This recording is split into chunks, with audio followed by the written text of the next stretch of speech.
Mama. We are record. Because the weights are increasingly heavier. So, or he only front squat. Who's that fucking idiot? Don't know, but he keeps talking in our videos.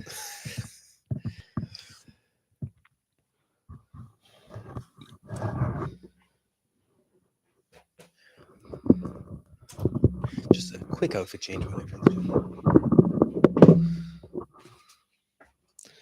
Would you change that onto video mode on the camera there and don't move the camera? Oh, you moved the camera. Point it this direction slightly. There you go.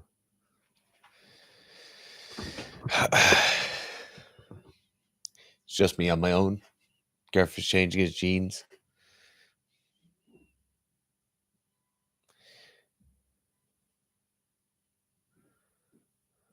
Final boss says, Dara replied to my WhatsApp. Unfortunately, I don't know who Final Boss is, though. Gareth, who do you think Final Boss is? Final boss, like. Final Boss says, Dara replied to my WhatsApp, but I don't know who Final Boss is.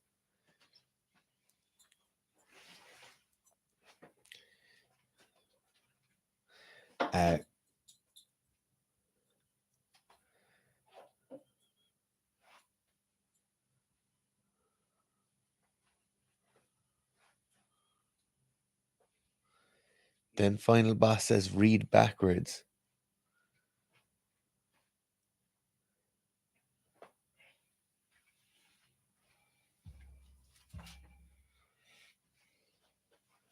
Oh, I know who it is. A new one-to-one starting next week. So welcome everyone to the live stream. As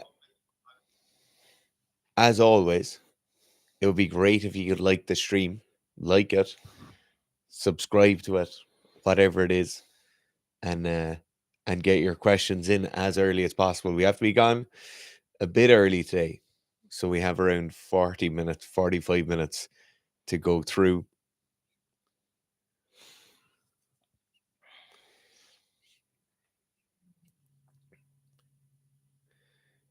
Paul Sohn says, good morning, lads. But Paul, it's 3 o'clock in the afternoon here. Gareth, do you know what the origin of Wagwan is? Wagwan? Wagwan. Are you. I'm do I know not what it means, or do I know how it came about? like how it came about? No, I understand the slang. Apparently, it's what's going on in Jamaican English. Wagwan. Wagwan. That's like, we were talking about this the other day. So in Irish, we have some really aggressive dialects based purely on inflections in an accent. And so in Ireland, you'd say diagwit or diayeef as a greeting. And as you get further out west on the mainland, you get kind of more of a guttural, kind of lower kind of accent, and you're like diagweef or diagwit. Wilder. But as you get wilder out onto the islands, you'll get this thing where like diayeeb, and then over the years it just turned into jibe. Jibe. Jibe. It makes no sense. It also makes no sense how quickly it happens. I was listening to a native Irish speaker saying jibe. He'd always start to be like, well, jibe. What the fuck is he saying? Yeah. You're literally I can't understand any of his Irish. I Yeah. don't understand. But the problem is, right, will say the word in Irish, and he'll use the generic dialect of that word. So he'll say like, if you were sunbathing, you'd say like a bullock na green or something, tummy to the sun, right? Right. And he'll say it in this monotone teaching tone, right? And you're like, okay, cool. And then he'll use it in a sentence in his dialect. Completely different. And you're like, what the fuck are It's you a talking different about? language. Yeah. Okay, where are we? Right, so everyone say hello. Not That Strong says, best way to progress squat other than the RTA program. Need to build it back after an injury. Just general linear progression, adding 2.5 to 5 kilos over a week, over 2 sessions a week. Yeah, so I'd start off with pretty high volume. You might actually need to do what someone might call reverse periodization for a while, where you start with moderate volume and moderate weights, or moderate volume and low weights, and then keeping those weights low for maybe a month, you might need to build up to your starting volume then, right? So we'd commonly call like 3 sets of 10 or 5 sets of 8 starting volume for squats, and you spend a number of weeks there. If you're injured or if you're super duper out of shape, you're actually not going to be able to do 3 sets of 10 with anything meaningful. So you might have to start off with 3 sets of 3, then 3 sets of 5, then 5 sets of 5, then 4 sets of 8, then 6 sets of 8, then 3 sets of 10. And conceivably at that point of 3 sets of 10, you are 4 weeks into your training cycle, but now you're actually starting your squatting cycle. So we commonly talk about linear or volume and intensity kind of inversing as we go through a training cycle.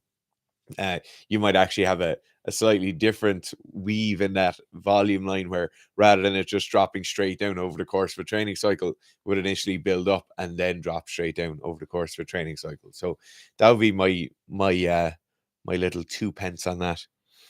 Paul, will you do a fridging program at some point? Yes, I'm so glad you asked this, because I was only telling there that I definitely will be. We'll probably do an 8 or 10 week program. So it'll just be squatting, pressing, cleans, and jumping. That's just going to be. I think people would like to it, and a lot of hypertrophy stuff. So yeah, absolutely, I will be doing it. As I was doing it, I was like, I bet people would like to train like this and People do this. would definitely like that. So literally squats, overhead press, potentially some kind of jerk, jumping, and then hypertrophy and the clean as well. So really kind of powerful stuff, I suppose you would say. Powerful. Power, much power horse. Very power. The horsepower program. We have 2 creatine questions coming up next. So Chris J says, should I bother starting creatine if I've skipped it all this entire time? Been lifting 2 years. And then Final Boss says, what is creatine? So I was literally just talking about this last night with a one-to-one client. So everyone thinks steroids are going to have the effect that having good genetics will have. So they think you take urine, you'll be as strong as somebody who has good genetics for that particular aspect. Then everybody thinks creatine has the effects that steroids actually have. Then everyone thinks protein has the effects that taking creatine actually has. So everyone's slightly kind of shunted down in their expectation.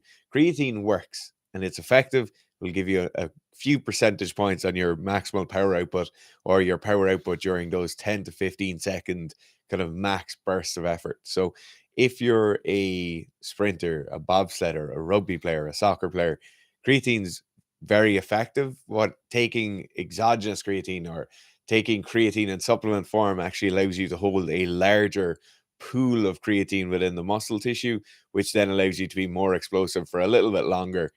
So if you're doing something like a Wingate test, you would have a different outcome if you had been supplementing with creatine for your period of time before that. People think about like holding off on creatine, or creatine's going to really give you that edge now or that difference, or if you stay for longer without creatine, it's going to make a difference. It really won't. Like what you're doing is be like having a larger store of glycogen within the muscle, and then you being able to use that more effectively or replenish it more effectively by taking something like creatine. So I certainly wouldn't be talking about like holding off, or it's going to be better if you hold off for longer. You don't really get sensitized or desensitized to creatine, so you don't need loading periods or plateau periods, or you don't need off time from it. If you're taking it and you're generally healthy, taking it all of the time will be more effective than not taking it for a number of years and then taking it. I think in terms of like a bodybuilding context, there are people who are very going to the gym just for aesthetics and stuff like that. You have a whole other conversation to have with yourself. So creatine monohydrate specifically will hold a little extra water or intramuscular water or intracellular water. So if you're really worried about looking a bit puffier, that mightn't be the best option. But for most athletes, if you're worried about power output, so really fast sprints for 10 to 15 seconds, really high work output for 10 to 15 seconds, it's a very, very good option for you then. But if you're like a power lifter or a bodybuilder or somebody who just likes to go to the gym, it's probably not overly important. It's certainly important if you're down some very strict nutritional intakes or dietary intakes, particularly if you're a vegan, it would be very, very important to be supplementing with it. But I wouldn't think about kind of holding off for it for a period of time or going on it for once you've lifted for a certain amount of time. It really won't be that effective. You probably won't notice too much of a difference at all on it. But the literature would say you will be effective for most people. I need to take creatine actually. Do you so there's some cognitive benefits for vegans when they take it a lot of time because there's an absence or of abundance of creatine in a vegan diet. Do you think this is a loaded question now? Go on. What do you think of this subject that the vegan diet is essentially unsustainable unless you supplement? What do I think of What it? do you think of Do that? I think it's true or false? No, or it's it's really optimally healthy. It's very unlikely that you can get everything you need without artificial supplementation. What do you think of that whole concept? As two people who I think routinely defend vegans before anyone. Yeah, we routinely defend vegans. I honestly don't care, but for me personally, I'd have a massive issue with that. Of you doing the diet? Yeah, I would. Because so like everybody's diet is non-optimal in some way, right? You can eat super clean, but you might like drinking a lot of coffee and you might overstimulate yourself and it might affect your ability to hold water or your ability to sleep well. But you'd still be super healthy. You might have some religious beliefs that would limit you from eating certain foods. It's not necessarily going to affect your health massively. And so in those cases, you're not really affecting your health or you're not really affecting your performance, but it's just the way it is. You can't eat certain foods. For something like that, where you have to take a dietary supplement just for the engine to run, it's like, it's my same thoughts of like running a vintage car, but you have to put fuel additive in every single time you put fuel in. You're like, there's clearly something missing here, you know? Yeah, I think people should just eat normal food most of the time and everything will be okay. This is someone talking about the gut microbiome stuff in relation to like those extreme diets in relation to the carnivore and veganism, and it seems unlikely that you could have a large diversity of gut bacteria on a carnivore diet. So your alpha diversity couldn't be very high. So the weird thing is, though, some people who do it feel incredibly good, you know. But the carnivore diet, in terms of large scale population, is only something that's been around for, I'd say, like 3 years. So you might not be manifesting the potential negative consequences of that, you know. So it's interesting to see. It'd be interesting to see if anything comes of that in relation to the diversity, because everything around gut microbiome diversity and the alpha diversity is the largest. Essentially, a larger diversity is almost certainly better unless you have a lot of potentially pathogenic bacteria, obviously. Yes. Yeah. But if it comes to whatever routine is for your potentially your population or your genetic race or subgroup, a larger diversity is very, very good by the looks of things. It seems to be the midpoint of healthy for your gut microbiome, but it only seems to come from a larger diversity of foods, or a relatively large diversity of food when you compare it to a carnivore diet, you know. Know, on this thing of diets, right? I think what most people should do to be the healthiest person possible and in terms of their performance is that locavore thing. You get as much of your food from within 20 kilometers or 50 kilometers or 100 kilometers of where you live. You eat a varied diet from within that selection. This is assuming you're living somewhere with some ability to get local food. And then you have variants that will come from season to season as things come into season and things come out of season. You also have quite good consistency. So particularly if you're from the area and your ancestors are from the area, it's likely you will have an ability to process those foods. And I think overall, it just makes for a much better package. So this thing of like, you can eat strawberries every single day of the year here, right? Because we just get strawberries from Portugal, you get them from South America. They're always in season. They're always coming from all over the place. It's not really a natural way people would have eaten, you know. People would have eaten as things come into season, they would have eaten them. As they came out of season, they would have either preserved them and eaten them in a different form, whether that's fermented or in a preserve or something. And I think that would be the best thing for the vast majority of people to do. Eat whole foods. They don't have to be raw. They don't have to be organic. They just have to be whole foods they're getting from within your local area. And I think you'll tick so many of the necessary boxes that need to be ticked by just doing that.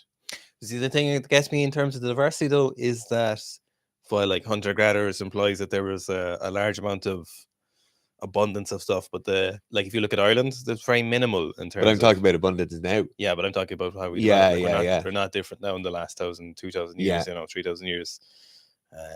But I think if most people wanted to live a very healthy life with very good performance outcomes as well, doing just that. I'd love to see a list of if we went back to a Neolithic Irish settlement on the coast 5,000 years ago, if you had a list of what they ate along the year, that'd be very interesting. I've seen that list before. Like an actual accurate list. I don't was it in Trinity or UCD or something? There's like Irish paleontology or one of those, and they had the list of the foods and the relative amounts they reckon they would have eaten, massively, a lot longer list than you would have thought. Yeah. There's a lot of stuff in the Hadza, and they eat a lot of fiber, but they also love eating meat when they get it. Yeah. Like monkeys. We have another nutrition question next. Anton Lopa, what does nutrition look like for beginner weightlifter? Should I be eating at a calorie surplus the whole time? So for beginner weightlifter or beginner powerlifter or beginner strength athlete, whatever it is, nutrition is there basically just to support training, right? So as a newbie to the sport, you're learning the motor patterns, you're becoming more powerful, you're becoming stronger, you're becoming faster. So your nutrition really doesn't have a massive influence on your training. What you should be looking to do all the time with your nutrition as you're a beginner is you should firstly be prioritizing recovery. And then secondly, you should be prioritizing a general shift towards a positive body shape, right? So you could be coming into weightlifting as a very, very skinny, underweight lifter. You might be low 70 kilos and you might be over 6 foot tall, and now you might think that I'm very, very light for this weight class, or I'm very, very light for this sport, right? And in that case, you would then say, I should be in a surplus pretty much all the time. I should ensure I'm getting a lot of protein in, and I'm making sure I'm timing those carbohydrates very effectively around my kind of post-training hours, right? So as you finish training, you immediately get carbs on board and immediately get protein on board. If you're in the opposite of that case, where you're 115 kilos and you're 5'2", and maybe you're not in the best shape, so both for your health and for your weightlifting performance outcomes, this is non-ideal. You should then probably spend most of your time, if not all of it, in a calorie deficit. You're slowly then going to be moving the needle closer and closer to being in good weightlifting shape. Now, that still takes second place if you're a beginner weightlifter to your recovery needs, your ability to go and train and show up every day and do the sessions, because obviously to be a weightlifter, you must learn how to weightlift in the first place. But it generally is you firstly prioritize your ability to recover and show up to the next training session, whether that's the next day or 2 days time or 3 days time. That's recovery or priority number one. Priority number two then is moving you generally in the shape of a weightlifter. So of course the opposite would be true if you were looking for a marathon runner or you were looking to be a good 5K runner. You would make sure you're eating enough to recover in between all of your runs and all of your gym sessions, and then you're looking to really manipulate your nutrition to get you down to a lighter body weight or whatever that is. Yeah, the big thing to do is just understand that if you're a mid to late teens lifter and you're just starting, specifically kind of affects male lifters more often in this area, but just don't cut weight a lot, or don't cut weight at all, actually, unless obviously if you're in the kind of larger BMI unhealthy fashion. Generally you'll see that you'll reduce your kind of long-term performance and certainly your short-term performance if you cut weight frequently, and eventually you will interfere with your adaptions and you'll really stall out progress if you're cutting weight too frequently as a weightlifter. So if you're a teenage weightlifter in your early 20s and you're 12% body fat and you're 60 kilos, don't cut to the 55s or whatever the weight class Mhm. is. Like, keep going up. Very important for your long-term development is to improve that weight class. Program advice to get to a 4-plate squat. SBD of 315, 230, and 365. Oh yeah, sorry. I was benching 315 and squat 230. Honestly, my advice is the simplest, most effective advice is to run the rotating your squat program. You're currently at 315. I'd be confident within 2 runs, if not maybe 3 runs, you'd Yeah. get to 4 plates, which is like 180. You get there pretty easy. 180 Yeah. or 182, 405. That'd be the advice. Other than that, then it would entail explaining squat programming or whatever to you, which is a bit of a long question for this. Zach then says, howdy came from how do you do? I never do that. Very interesting. The past recedes, says office worker, not actually fit. Rad Reynolds says, lads, if I just want to jump higher, is it worth working on those gosh darn weightlifting movements, or should I just squat and do plyos? I can't decide. So I'll give you my definitive answer on this. If you want to jump higher, you just get stronger. So do your squats and your pulls, get lighter. So make sure you're in better shape all the time. And then some plyos will be your seasoning on top, your icing on the cake. But generally, if you want to jump higher, so if you're a parkour athlete at the moment, bigger, heavier squats. So being able to produce more force more quickly, and then making sure you're in better shape. So being lighter will make a bigger difference to almost anything else.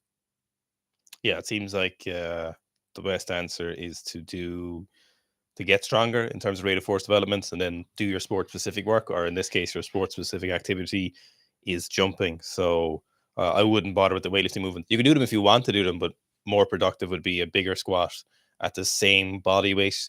So like a large relative body weight squat. So if you were 2.5 times body weight squat and you were doing jumping all the way along, you would have a better jump than if you were doing some squatting, some weightlifting, and a little bit of jumping. If you did more squatting and more jumping, you'd certainly have a bigger squat. Brad Reynolds said, lads, if I just want to jump higher, is it worth working on the... Oh, sorry. Jacobo said, due to a shoulder injury, now the bar during snatch seems a little bit uneven. The lockout is good, but I cannot possibly keep the bar even no matter how hard I try focus on it. Should I worry? So yes, is something you should just consider it. I wouldn't say you should worry about it, but I think you should just think about it for... It's kind of a... So like a lot of the research is kind of coming towards the conclusion that beyond a certain degree or beyond a certain difference, unilateral imbalances are bad for both performance and for your potential injury rate. So there's kind of more and more stuff coming out every so often in relation to this, and it does seem to be pointing to it.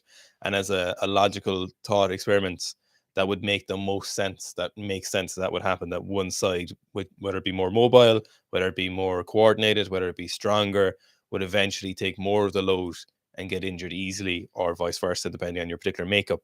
So if you have a very uneven lockout overhead due to a known event, so that is your shoulder injury, so you know that you hurt your shoulder, then I would be looking at post shoulder conditions bilaterally. So looking at either side of those, looking at your mobility from side to side, looking at your strength from side to side, looking at your muscle mass from side to side, looking at your current coordination from side to side. So do you feel more in tune with your left or your right side or whatever, or all of the above? You might be less mobile, might be weaker than the other side.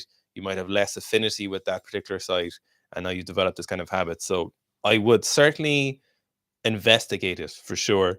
And if you feel like all of those things are in a very good kind of succinct pattern, or very succinctly on the same wavelength, so everything feels as strong as each other, you're as mobile either side, or as visibly mobile as possible either side, and you feel pretty in tune with either shoulder, and you feel like you've good coordination, then you are, I think you're in a pretty good place. But I would definitely go looking, and I bet you'll find something there.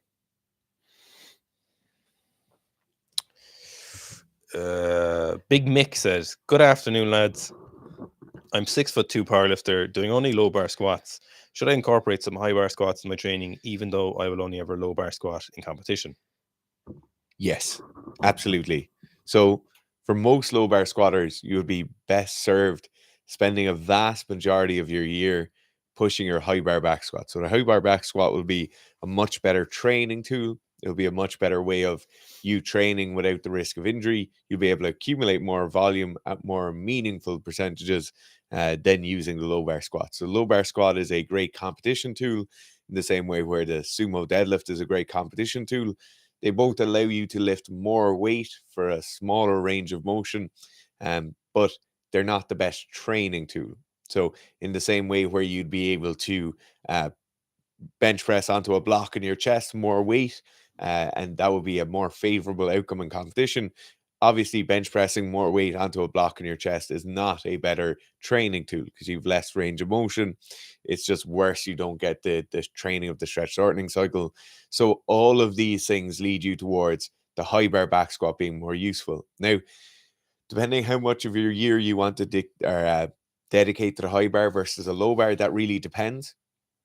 You would have people like Eddie Cohen who would have spent 9, 10, 11 months of the year focusing on high bar back squatting. And then just before competition, so if he competed twice a year, he might low bar back squat for 1 month prior to that competition. Now, obviously, he is the far end of the spectrum. He's highly skilled. He's gifted at the sport of powerlifting. He's one of the greatest athletes to ever do it. And so in his case, he would be the far end of the spectrum. But I certainly think most people spending most of their time doing the high bar squat and then just doing maybe a couple of months as you lead up to a competition with the low bar being a focus or even a low bar being included in your training sessions would be beneficial to learn the motor pattern to get the best competition outcomes. So most of your squats should be pushed using the high bar back squat, and then the low bar back squat should be there as a practice and then a familiarization period where say you've gotten your high bar back squat up to 200 kilos, you know you eventually want to low bar back squat 240. Once you're doing 200 for reps on the high bar, you can then transfer over to the low bar. You'll go back down to 170 or 180, and then you'll gradually kind of build up and beyond it. But definitely, you should always be using the high bar back squat as the main driver of your low bar. Bry Walls, what do you think of front squats for general quad mass for rugby? I don't think they're a particularly poor exercise for them. You know, you'll certainly develop mass in your quads from doing high repetitions front squats, and it's particularly if you did them as a cross collar bodybuilding style grip or if you did them as a front squat grip. But it's not the most easy option to build mass in your quads. I'd preferably look at doing full depth high bar front squats, high bar back squats, and then additionally some single leg unilateral work, and then some belt squats on top of that. If you have the time, you're probably not in the off season now unless you've already gotten knocked out of the championships. So sorry for you if you have. But if you have the time and you have the resource, the fatigue to add those in, then I would be looking at high bar, single leg stuff, and belt squats as your main areas of focus. I would never really use the front squat as an effective tool for that. It's not. It'll get you there, but it's not that useful. It'll take a lot more work to get it done. It'll put a lot of fatigue in your upper back. You won't be able to use as heavy weights. Your form is going to break down much faster for sets of 8 to 12 than compared to if you're doing squats and belt squats and unilateral work. There's no real reason I would give rugby players front squats once you've covered all those bases. The other thing in terms of sport specificity, the back squat or back squat to a box is probably much more specific to build those areas of strength than the front squat would be. Smith Jitsu, Petery Panhyaniremi says, why should one do zombie squats? I think the only reason someone should do a zombie squat is if it's absurdly heavy and it's going to get some internet clout. Yeah. It's like, I used to use it as a training tool with like CrossFitters and stuff to get them to actually be upright in a front squat. So particularly if you're doing a cycle of thrusters with back squat athletes or with CrossFit athletes, and I'm just using them as an example here, but it would be the same with like a team of players who have very restricted shoulders. If you're doing a period of training where you're focusing on something like a thruster, the biggest issue they have is when they sit down into the bottom, they kind of hinge over. They'll treat it very much like a back squat or a low bar back squat, where they hinge over and kind of squat their hips down. Then obviously that's very, very bad for a thruster, because it means where our approach angle as we come out of the hole to press the barbell overhead is not good. So doing something like a zombie squat in their warm-ups with an empty barbell or a PVC pipe, that can be beneficial because it forces them to be super upright. They're not holding the barbell in their hands and hinging over. So in that case, it can be useful. But I think as a kind of training tool or a thing you might progress from week to week, it's probably not that useful. I'd be open to the idea if someone said I did 4 months of zombie squats and it did improve my front squat. But then I'd be like, okay, could we have just improved it in 4 months as well, just doing normal front squats? And that's probably what at the conclusion I think someone would end up on. Smith Jitsu says, morning lads, how to program for a heavy ass Bulgarian split squat. Can't squat again due to hip impingement flare up, but Bulgarian split squat feels great. Same as any other way. Exact same. Yeah, there'd be no difference really. I would say if you got the RTA, I think Smith Jitsu has done the RTA, hasn't he? I'm not sure.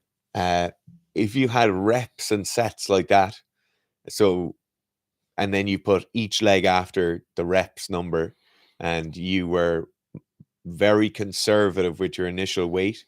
So if you were to do 3 sets of 10 each side with 30% of body weight, I think that would be a great place to start, and then progress that from week to week. Progress it in the exact same way as your back squat. What I would put as a caveat to that before you would start doing that is that your level of skill in the Bulgarian split squat would have to be quite high. So it might be that you do 2 or 4 weeks of practice with the Bulgarian split squat. So common issues we see with the Bulgarian split squat is the front leg takes far too much of the loading.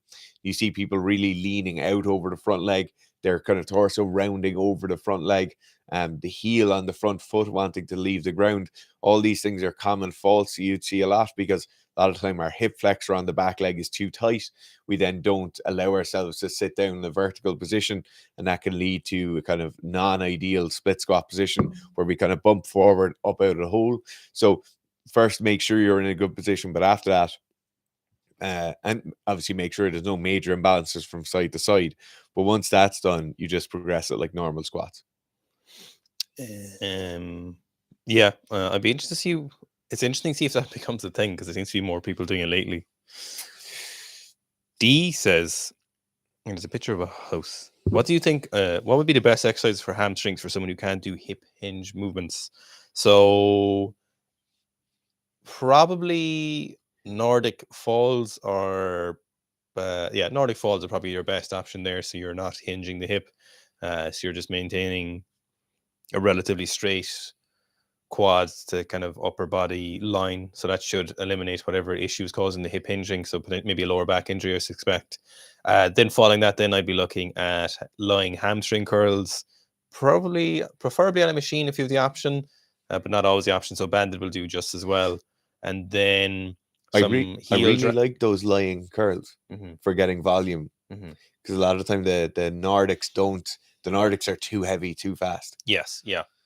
Or lying heel drag, so you just start in a glute bridge position at the top rep, and then you just drag your heels in, straighten them all the way out, drag them all the way in, drag them all the way out. Would probably be my 3 go-tos for hamstring without hip hinge movement. Dr. Demographic says you answered my question by answering another question about reverse periodization. Banana Bread is back to calling himself or herself Banana Bread. Question regarding supercompensation. You GOMs. Is that a shot across? What? GOM? In Ireland, if you call someone a GOM or a GOM, it means they're an idiot. You GOMs mentioned actually, that was in the Banshee of Inishir. No supercompensation regarding balance. But why doesn't that apply to strength training? Is it lifting equal to supercompensation for strength? Why not balance attribute? When did we say it doesn't, when you don't get supercompensation for balance? Did you say that? No. I don't remember saying that. I think that's something I'd say. So balances. So when you're looking at supercompensation in regards to strength, you're looking at definitive muscle or muscular changes, neurological changes, and all the things that come with that. So like muscle fiber density, satellite cell proliferation, intermuscular coordination, muscle fiber distribution, all those things that happen when you strength train. So there's a similar type of effect when you look at it like on the page, when you're looking at increasing balance, hand-eye coordination and stuff like that, where you do increase your abilities from training, but it doesn't happen in that same way. So it's not, your muscle fibers aren't particularly changing. It's more of a neurological effect. What the fuck is that? Oh yeah. Yeah. So So you're not getting like major physical changes. You're getting some neurological changes and coordination changes, and exposing yourself to that stimulus does improve it. So you could call it supercompensation if you want, but really it's just kind of improving a skill. yeah, you do, like, you can see someone's balance improving if you were to cut them open and have a look at the tissues that are being developed, so the like the nerve coming from your inner ear into your brain will change as you get more skilled and have better balance. The afferent nerve that's coming back from your skin cells and telling your body where your skin is hitting the ground, or where there's more contact and where there's less contact. The afferent signals our afferent nerves that are coming back from the Golgi apparatus and the muscle spindles will develop and become better. They'll have better myelination along them. So those kind of actual physiological changes, there are things growing there, but it's not necessarily through that kind of breakdown that you commonly think of with hypertrophy. One of the more interesting ones would be if you look at a cadaver and you look at the nerve tissue in the forearm, and you look at right hand, if you're right hand dominant versus left hand, so dominant versus non-dominant hand, you'll have around 300% more nerve tissue in that forearm than you will in the other forearm, right? So obviously the forearm, very, very fine motor control for things like touching, for things like writing, typing, all that. So you definitely get these kind of large scale physiological adaptations to motor skill learning, but it's not through that kind of breakdown of tissues, recovery of tissues, increased capacity. Varden, thanks for that. But answer the question. Hey guys, returning to training after 2 years of a gap. Started doing squats again and some Olympic lifting, complete beginner. What is the best way to return to training after this much gap? So the most important thing is to have a lot of patience. So this is the main thing I say with people when they're turning to training, is they lack the situational awareness, or they lack the perspective, is probably a better way of putting it, on where they will end up. So they are looking at getting back into shape, and you get back into shape surprisingly quickly. Like, making progress is a different whole kind of kettle of fish, and you make progress after that then, depending on what your training looks like and how far you got and how high your level was before. But getting back into shape happens a lot quicker than most lifters give it credit for. And what we see when people are getting back into shape is a lot of times they'll get, a lot of lifters, nearly 50-50 kind of split, where lifters get kind of upset almost. They get kind of anxious around their current situation. They get this feeling that they'll never get back to where they were. And it might only be 3 weeks in or 4 weeks in, or they have another 3 months. When training is done over the course of years, a couple of months of training, 2 or 3 months, isn't a long period of time. But sometimes lifters lack the perspective of where they are, and then they lack the confidence just to realize that they'll get to where they're going eventually in a reasonably short period of time. But they just really lack this ability to go slowly enough and keep doing what they need to do. And they're very keen then to push things too fast, too soon. So if you look at where I'm squatting at the moment, I haven't been squatting properly in months, and I'm doing 140 kilos for tens, which is 150 kilos below my max. And I feel no less enthusiastic about doing them than I would do any other set of squats. So you just have to be super relaxed about the progress and just be really confident that you're going to get there eventually. I think a lot of people lack that. Not a lot of people, but a lot of lifters do lack that ability, just to be kind of calmer about it and a bit more progress orientated rather than goal orientated in that fashion. Yeah, I definitely think people become frantic when they're returning to a sport after having not done it for a while. One main area of focus I would have is on physical preparation. So becoming physically stronger, being in better shape, better body composition, more muscle, more skilled movement. So a lot of the time we get kind of hyper focused, like Griff was talking about, on the goal, on the outcome. You start really focusing on your snatch, on your clean and jerk, maybe on your squat numbers or your press or your pull numbers, but make sure you're generally in very, very good shape as you're returning to training. So that might mean that the first 4 months of actual weightlifting training is kind of like a general prep phase where you have a lot of bodybuilding movements, a lot of strength movements, and some snatches and clean and jerks. And then those two things will kindly swap over. But being in better shape will make your return far more efficient, far more effective, and a lot more enjoyable as well. Do you hear my neck crack there? Yeah. Do you wonder if he heard that? That was nice. That was so satisfying. Yeah, I'd love to get my neck cracked like that. That's because you have a big ball of scar tissue in the back of your neck. It just, my neck never cracks now. Right, we actually have to go, I think. Okay, Yeah. one more each. Okay, One more each. pick one more each. Thanks for all the questions so far, lads. Really appreciate Yeah, we it. really appreciate them. I'm going to go with... Evan Lee said, after seeing those barefoot jerks, I had a dream where I slipped and instantly died with a jerk overhead. Okay.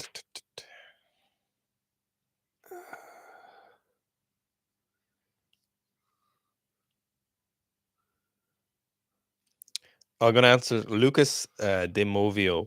Any advice for power development and managing training volume for parkour athletes? Our community hasn't yet developed periodization techniques, and as a result, we get overtraining injuries. So the first thing there is you've even touched on the community. So there's this cultural aspect around it's not a sport, bro. It's like a way of life, you know. It's like life. It's like with climbers, trying to convince climbers to do strength training or to, for God forbid, do some squats and deadlifts or something like that. It's very difficult to get them to do that, and it kind of used to be like that in some rounds of martial arts or fight sports or whatever. But you just have to actually think about it as a sport, and you can't do explosive plyometric training all year round. It's just crazy to think you can do that, especially if you're an impressive athlete and you're good at parkour. If you can do impressive things, it's going to have a huge amount of wear and tear on your body and your joints, your ligaments. And if you want to improve your explosive ability, then taking time away from that, reducing that volume, will give you time to work on your strength, which is very important for your rate of force development, maximum strength capacities. It'll give you time then to allow your tendons and ligaments and muscles and joints and stuff to recover and to recoup from the volume. It'll give you a psychological break and give you a chance to focus on other aspects. So you have to segment it like training. You have to segment it like a season of sport. You can't expect it to do it all year round and expect to keep improving and not get injured. Doing such an explosive sport with high impacts, high ground reactive forces, high velocities, danger jumps. Mr. Julanissiman Menon says, I train MMA twice a week, Sika combat athlete program twice a week, and I want to add in 2 cardio sessions per week in addition. Do you have some tips of what type of cardio I should do? So I'm going to make an assumption you're in pretty good shape for MMA currently, and you just want to kind of top off your cardio work. So I would treat my cardio work in a very similar way to how you would treat your strength work.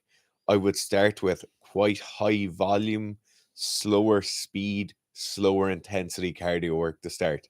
And this is where most athletes fall down, to be honest, is they don't have a large, substantial base in long, slow distance cardio work, because they have a kind of distorted vision that doing longer, slower runs or longer, slower pieces on an erg is going to make them slower in their sport, right? So they won't want to do the 3K or the 5K jogs. They won't want to do the 3x15-minute intervals on the rowing machine.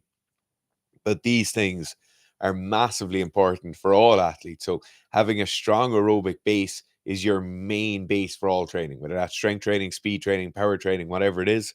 A strong aerobic base is really important. So where I would start is I would look at something like a rowing ergometer, a stationary bike, and I would do longer periods of training twice a week to begin with. Maybe the 3x15 minutes, where I have 3 minutes of rest in between my 3 15-minute intervals.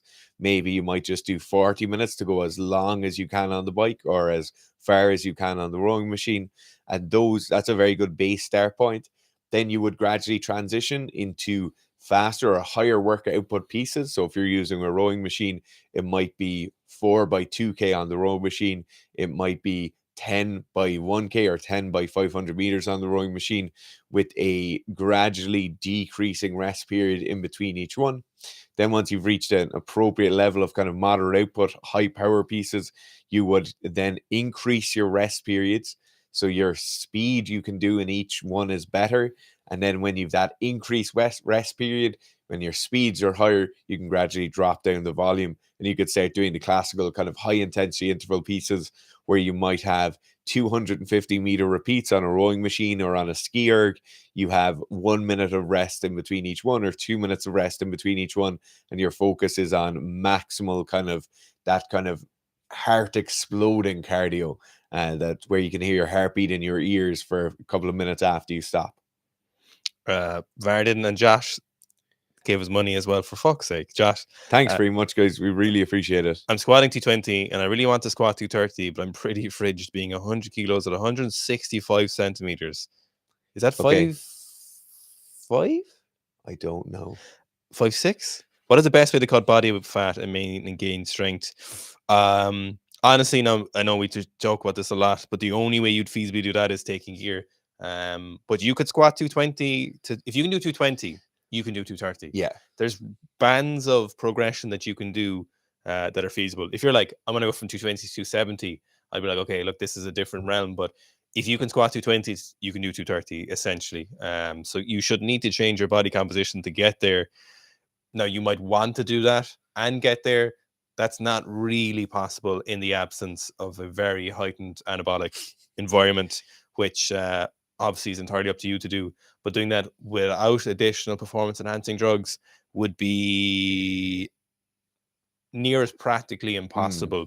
You can definitely squat 230 at your same body weight. If you can do 220 now, I would be confident you could do that. But you couldn't expect to hit 230 and cut body weight and be in better shape. You could do both of those independently. You could do 230. What I would do if I was you, you're at 220 now. You're presumably a reasonably high body fat percentage, but you have a 220 squat, so it's probably worth it. I would go to 230, squat that 230, then cut body weight, get a more feasible body weight, and you could maintain a lot of that. I bet you could get to 90 kilos and still squat 210 once you cut that body weight and build back up again at a lower body weight, maybe 215, and be in good condition. One thing I will say on that is if you're wanting to lose that body fat and you're going from squat cycle to squat cycle, just do a bit longer of a prep phase. So those kind of sets of 12, sets of 15, sets of 10 in the squat, do those for 8 to 10 weeks. Use that as a really good way of kind of driving up your overall calorie expenditure. And then during that 2 months, hit that dieting as hard as you possibly can. Now, it'll be death because you'll be doing a prep cycle and a cutting phase at the same time, but it will definitely be worth it. And then it means you can have closer to maintenance calories when you get into the kind of the meat and bones of the squat cycle. Varden then says, can you apply for one-to-one coaching? Yeah, we have a few spots open at the moment for one-to-one coaching. So send us an email, sikastrength@gmail.com. You can follow the link below. That will bring you to the website, and there's a contact us form. You can apply for one-to-one coaching in that way. We'll then just see if it's a better fit between me or Gurf, and we'll have a Zoom call with you, and we'll have a chat through the options. Thanks very much to everyone who tuned in. We better run. Thanks, guys.